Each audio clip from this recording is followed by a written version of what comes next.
Are the Dallas Cowboys a bad matchup for the Los Angeles Rams? All that and more in this episode of the Locked On Cowboys podcast. You are Locked On Cowboys, your Locked daily Dallas Cowboys podcast. Part of the Locked On Podcast Network, your team every day. Locked on. Locked on. Cowboys. Locked on Cowboys.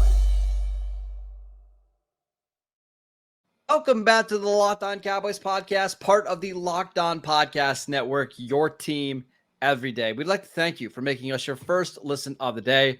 This episode is brought to you by PrizePicks.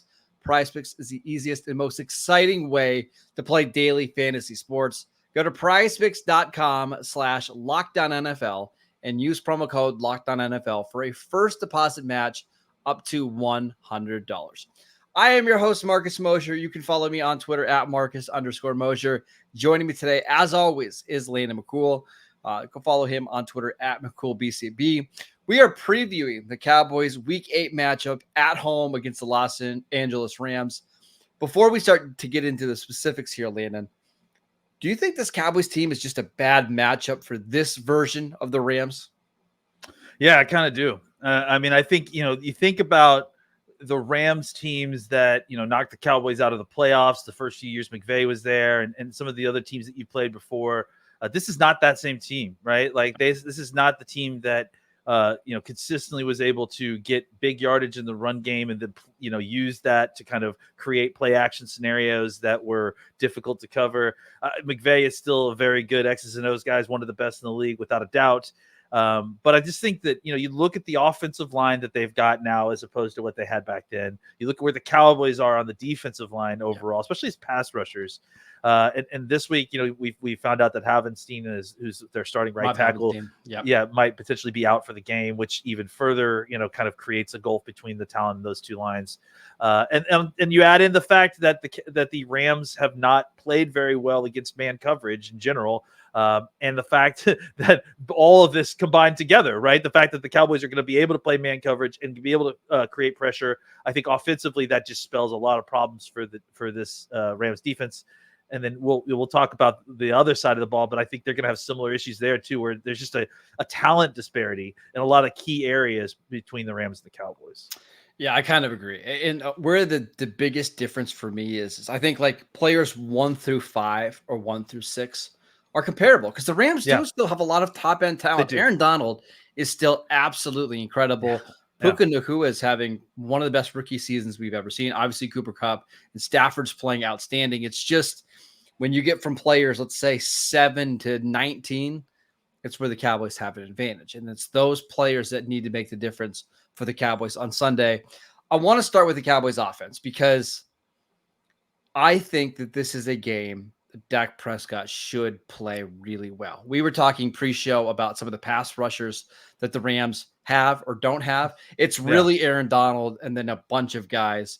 With the interior of the Cowboys offensive line being healthy, I would think that this is a game that Dak should play really, really well. Yeah, I mean, the group that they're rushing is not fantastic. The Cowboys have had pretty good pass protection overall, I'd say, throughout the season. So, and the secondary just doesn't have the horses to keep up with the Cowboys, especially CeeDee Lamb. So I think, the Cowboys should be able to get some good protection going, which should allow for some shots down the field. And I think that that's going to hopefully open opportunities up for guys like Brandon Cooks to kind of continue to get on track with the rest of the season, continue to be like looped into the offense a little bit more. I imagine that the Cowboys are going to be able to run some 5 and 6 man protection schemes and potentially have some time to throw the football. I mean, obviously Aaron Donald is still Aaron Donald, but if you're able to kind of, but if you continue to find a way to kind of, double, triple team him, I mean, you've got Zach Martin not healthier. And so you're hoping that him and another guy can probably hold Donald at bay long enough that you can start taking some shots a little bit further down the field.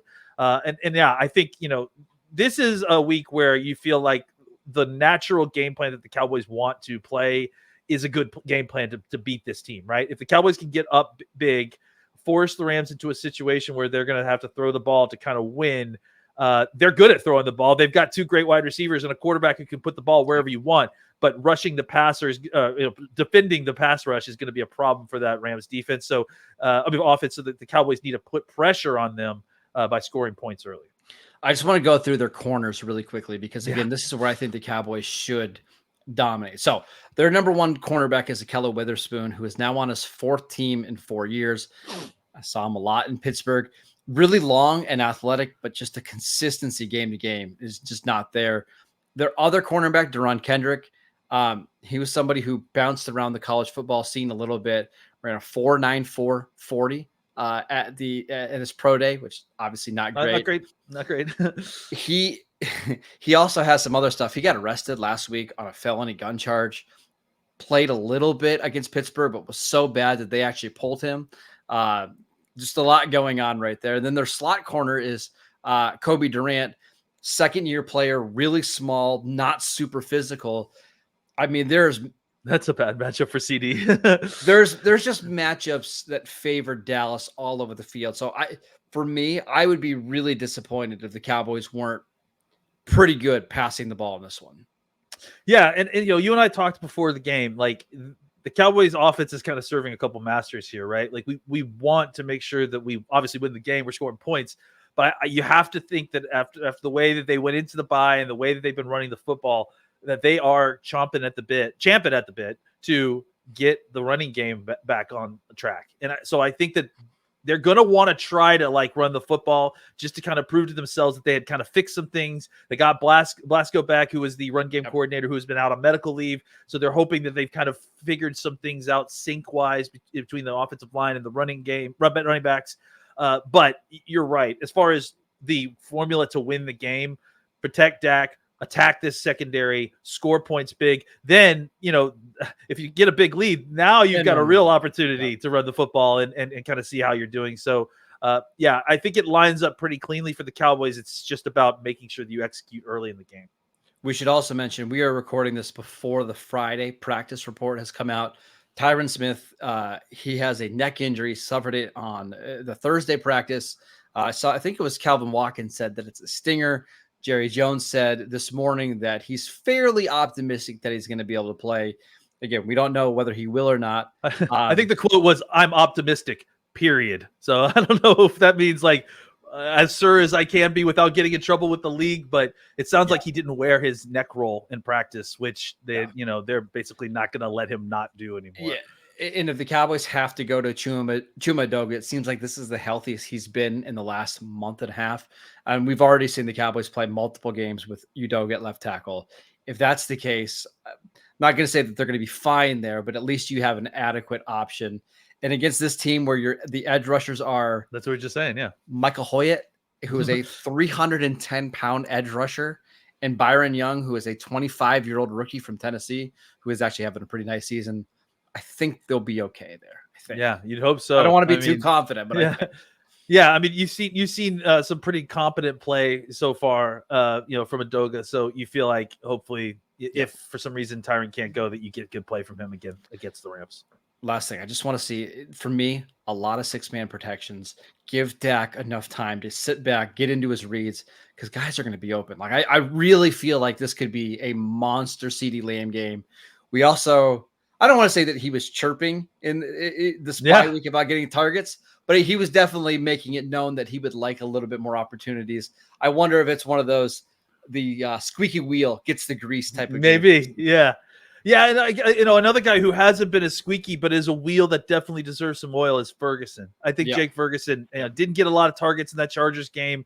I think he has produced when he's gotten the football, when he's caught the football. I think, he had some early struggles in the first 2 games. He's been cleaned it out a little bit more. Now it's time to start feeding him more targets because the targets that you've been feeding him have had positive results. All right, let's talk about how do the Cowboys stop rookie sensation Puka Nacua in Week 8. We will get to that next. This episode is brought to you by FanDuel. Snap into action this NFL season with FanDuel, America's #1 sportsbook. Right now, new customers get $200 in bonus bets guaranteed when they place a $5 bet. That is $200 in bonus bets, win or lose. If you've been thinking about joining FanDuel, there is no better time to get in on the action. The app is so easy to use. There's a wide range of betting options, including spreads, player props, over-unders, and more. You can go bet on the Cowboy game. The last time I checked at FanDuel, the Cowboys were 6.5-point favorites. It's basically stayed there all week long. I believe the total is 46. So go ahead, bet on the Cowboys if you would like. Visit FanDuel.com/lockedon and kick off the NFL season with FanDuel, the official partner of the NFL. Welcome back to the Locked On Cowboys podcast. We want to let you know that football season is here, and Locked On is kicking up our coverage with Locked On NFL Kickoff Live. Each Friday, Locked On will go live at 2 p.m. Eastern on every Locked On NFL YouTube channel. Hosts Tanisha Batiste, Jarvis Davis, and Kyle Krabs will break down every game on the NFL schedule to get you ready for your team's matchup, your fantasy lineups, your betting angles, and so much more. Plus, get the in-depth local analysis from our stable of NFL hosts across the country who know these teams better than anyone else. Find Locked On NFL Kickoff Live every Friday at 2 p.m. Eastern Time on any Locked On NFL YouTube channel. Lana, let's talk about how the Cowboys can try to slow down this Rams offense. It was difficult enough when it was Cooper Kupp catching like 17 passes a game for 500 yards. How do they stop Puka Nacua, who has been lights out this season? You got to get to the source, like I think that's, that's the big thing I've got here is that the Cowboys are going to play a lot more man coverage than the Rams have been used to playing. And the Rams have not been great so far against beating man coverage, specifically Cooper Kupp, who usually has been very good about that sort of thing. I think it probably is just the fact that he's still kind of recovering from, the ACL stuff. And so it takes a little bit more physicality and athleticism to kind of pull away from man coverage, where zone, he's so savvy. He understands what the defense is doing. He can find those soft spots a lot easier. It doesn't require a bunch of athleticism. But that's not going to help much against the Cowboys. I'm sure the Cowboys are going to play a ton of man coverage, and then they're going to attack Matthew Stafford, who has been gun shy and has had issues. He's taken a beating already this season. I feel like it's had an effect on his game already. You can tell. Yeah, and I don't want to say he's injured, but he's definitely hurting. Yeah, and I think he's trying to get he understands that he's already kind of beat up. It's early in the season. He can't continue at that pace, and he's taking care of his body to a certain degree, which I mean, may not always be beneficial for his offense, but is better for the long-term health of the team and for him. I just think that the result there is that he's getting rid of the ball sometimes too quick. The Cowboys are going to be good in that early part of those snaps because you feel like they can play press coverage on Puka and Cooper Kupp. So, I think that they're going to get there. They're two very, very good wide receivers. The question is, how much are they going to be able to consistently move the ball and be efficient? Or are they going to be able to, or are they just going to get dink and dunk plays here and there, maybe a big play here and there because, again, they're good players. But will it be enough to maintain an offense up and down the field, especially if the Cowboys are putting a lot of points on the board? That's where the questions remains to be seen. I mean, you nail it. It's the pass rush that's going to be the big thing for Dallas. Now, I watched a lot of that Rams-Steeler game last week for obvious reasons. Yeah. And one of the things that I noticed is that the tackles got beat up the field all game long. However, Stafford did a really good job of stepping up into the pocket and not allowing the edge rushers to basically just get strip sacks all game long. So for me, it's how do the Cowboys affect the middle of the pocket to kind of get Stafford to back up a little bit? Because when Stafford's stepping up and he can plant his feet, he is still outstanding, which makes me wonder, is this a game where we see Micah Parsons kind of standing up over the center a lot and basically daring Stafford to hold onto the ball and start drifting back in the pocket? Because I think that's how you beat this Rams team. Yeah, I mean, honestly, if you get Stafford is one of those classic kind of, big bodied, he came into the league as an incredible athlete. I mean, I can speak from experience. I went to his high school championship game and he was an incredible athlete. Then as the years have gone on, that's just not as much of part of his game. And he's kind of developed more into a kind of statuesque pocket passer. He can still get out if you want. But I do think that if you tack him in his face, he's going to drift backwards in his pocket. And that's, look, he has on his arm. It's always what he does every time. And he's got an incredible arm. And Yeah. the fact that he can even get by drifting out of the back of a pocket and still complete a pass in the NFL just shows you just how incredible his arm is. But it's not the best for, accuracy, for getting the ball where it needs to be all the time, and especially in tight coverage and man coverage. That could be difficult for him. So, yeah, I do think the Cowboys will test the center of that that offensive line, because, it's a way that they've tried to get Micah Parsons through before. I do think that because of the injuries at tackle, you'll see Micah out there, but at the same time, that it means even more so that you feel confident in the abilities of guys like Fowler and Armstrong and Williams to go out there and beat them. So that may be a reason why you don't need to put Parsons out there, is because you feel like your other guys can beat their backup tackle. You put Parsons in the middle, you put Lawrence on the other side or inside, and suddenly you've got a really fearsome group, especially against a hurt offensive tackle Rams. If you remember this game from last year, it was in LA.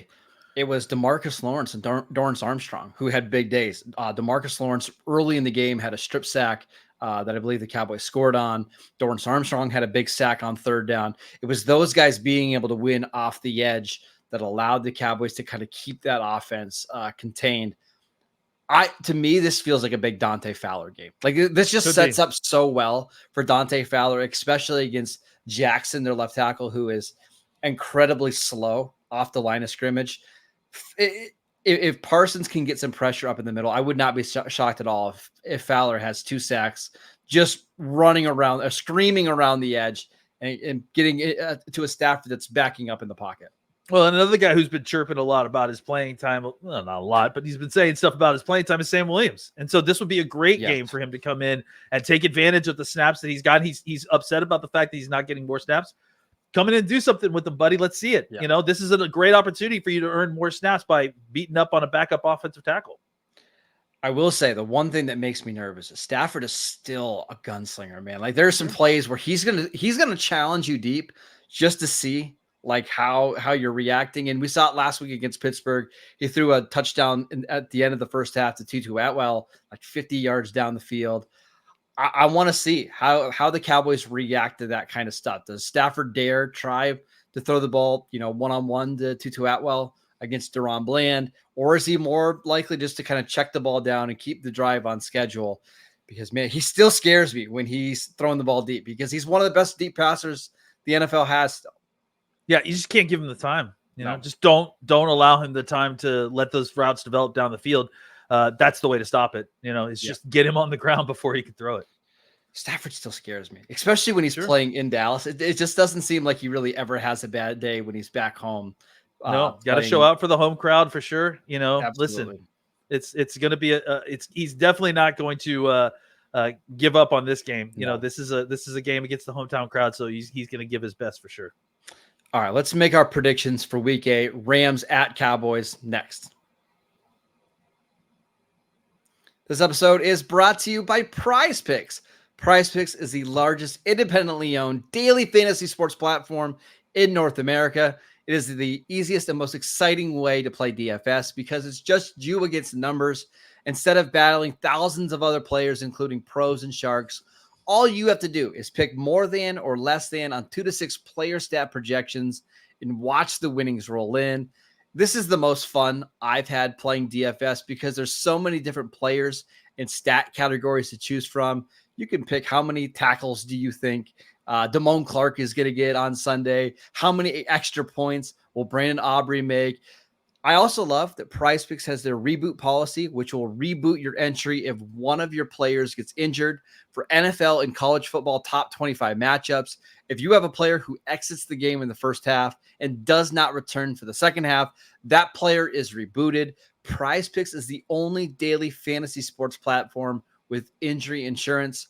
Go to prizepicks.com/LockedOnNFL and use promo code LockedOnNFL for a first deposit match up to $100. Again, go to prizepicks.com/LockedOnNFL and use promo code LockedOnNFL for a first deposit match up to $100. This episode is also brought to you by DoorDash. Did the game just go to a 2-minute warning? You got it. That is your cue to order in at DoorDash. Is it halftime? Is the game over? At any time is the perfect time to order DoorDash. And if you're in Dallas, there's so many great spots. If you're in Arlington to watch this game on Sunday, check out 24/7 Tacos. Lane, is there a spot that you like to DoorDash? Chewy's, Bone Daddies. There's so many places. I mean, DoorDash can get you any of these great places. There's tons of great places to eat. So make sure that you're ordering from them because, I mean, it'll arrive at your door. You don't have to go to the restaurant and deal with all that stuff. It's incredible. All of your favorite restaurants and stores from retail to grocery are on the app, so you can shop everything you need to get game day ready. Get prepared before game day. Stock up on your favorite appetizers and order all of your tailgate gear on DoorDash, and then get ready to watch your team win. Get 50% off up to a $10 value when you spend $15 or more on your first order when you download the DoorDash app and enter promo code LOCK23, subject to change, terms apply. Again, get 50% off up to a $10 value when you spend $15 or more on your first order when you download the DoorDash app and enter promo code LOCK23. Again, subject to change, terms apply. All right, Landon, it's like the best part of the show all week long. It's our Week 8 predictions. Who do you have winning this game and why? I'm picking the Cowboys. At home against a team that we've talked about. It's just kind of a bad mismatch for the Rams. It's still any given Sunday rules. The Rams still have a very talented roster. Anything could happen. I just think that the most likely number of paths for victory go to the Cowboys. It's just a bad matchup. The thing working against that is that it's like I said, there's still a lot of talent on the Rams. They have their backs against the wall. They lose this game, their season suddenly looks a lot darker. I mean, they're going to have to go play Green Bay next week, so they'd be 2 games under 500 at that point. So I think it will definitely change the tone of the Rams season if they come into into Dallas and lose. Having said that, the Cowboys are also in a situation where they feel not desperate. In fact, maybe the opposite. They feel revitalized, right? They come out of the bye. They saw what happened the last 2 weeks. The 49ers lose 2 games. The Eagles lost a game. So the Cowboys are still within striking distance of all this, despite the loss of the 49ers. So I think the Cowboys will come out reinvigorated. And because of that, I'm going to pick them again to win. Let's say, I think I said 24-17 in the hit this morning on WFAA, but I'm going to change it a little bit to 24-10. I just wouldn't be surprised if the Cowboys, got a hold of this game early and then, put the Rams to sleep, with a quiet sleeper hold until Stafford just drifts off into nightland. So I'm picking a little bit of higher score, but I imagine it'll be a late touchdown, but the Cowboys are in control. I tend to lean that direction as well. However, like historically, at least in my lifetime, I can't even tell you how many games after the bye week where the Cowboys played like a noon kickoff where they just slept walk in the first half. That's right? true. Where they just look so bad. It looks like they haven't practiced. You're going against a team that is really good on offense and that can get you off balance. I just won't be surprised, Landon, if this is 13-6 going into halftime and the Cowboys are down. And it's just like, wait, how did we get here? I am going to pick the Cowboys to win because of the talent differential. The Rams are also ushering in a new kicker after the Brett Maher disaster last week for them. We know the feeling. I'll say I'm going to go 23-20 where Dallas has to get a late field goal to win or to basically seal this thing out. But I think it's going to be a lot closer than what people anticipate. I think Sean McVay is going to have his team ready to compete in this one.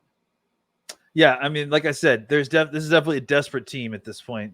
One more loss could kind of change the whole timbre of this team. So don't expect them to kind of come out and roll over. Yeah. They have an uphill battle to face, no doubt. And Sean McVay was going to have them ready to play. But, yeah, I think it's going to be a close game for different points of this game. I think you and I just disagree about how the end of the game will play out. And you mentioned it at the top of the show. Watch out for the injury to Rob Havenstein, their right tackle. Not only is he their best offensive lineman, he's really the guy they run behind a lot. And without Kyron Williams, without Ronnie Rivers, they're down to Darrell Henderson, who was, I think, like this time last week, wasn't even on an NFL team. And then he led the team in rushing last week. If they don't have Havenstein, I really doubt that they're going to be able to have much success running the ball. And when they get into obvious passing situations, it's going to be even tougher for Stafford. So keep an eye on that injury report. Keep an eye on the Tyron Smith news, because that'll impact the Cowboys offense as well. That is it for today's show. We want to thank you for making Locked On Cowboys your first listen every single day. We will be back early next week to break down this game, win or lose for Dallas. Check out the show on YouTube. We post shows every single day over there. We are free and available on all platforms. Follow Landon on Twitter at McCoolBCB. I'm at Marcus_Mosier, and we will see you right back here on Monday. Enjoy the game, everybody.